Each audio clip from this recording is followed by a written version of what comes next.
ఈ కొండపైకి వచ్చే వరకు కూడా నేను అనుకోలేదు ఇక్కడ ఇంత పవర్ఫుల్ టెంపుల్ ఉందని. అండ్ ఇది దర్శించుకోవడం అంత ఈజీ కూడా కాదు, ఎందుకంటే ఇది వారంలో ఒక్కరోజు మాత్రమే ఓపెన్ ఉంటుంది, అది కూడా శనివారం. మీరంతా తెలంగాణలోని యాదాద్రి లక్ష్మీ నరసింహస్వామి గురించి వినుంటారు, కానీ ఆంధ్రాలోని శ్రీ మాల్యాద్రి లక్ష్మీ నరసింహస్వామి గురించి ఎంతమంది విన్నారు?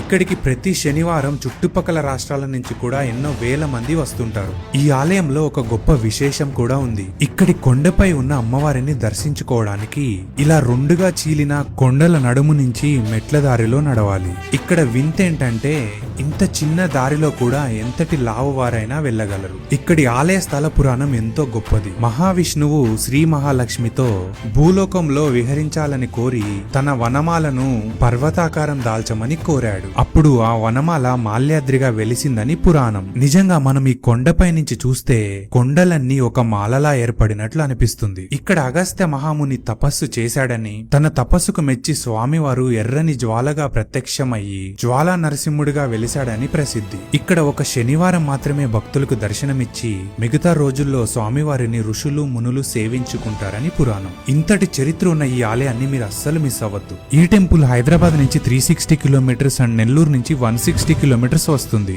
సో ఇంకెందుకు లేట్, ఈ వీడియో నచ్చితే నన్ను ఫాలో అవ్వండి, మీ ఫ్రెండ్స్ అండ్ ఫ్యామిలీకి షేర్ చేసి ప్లాన్ చేయండి.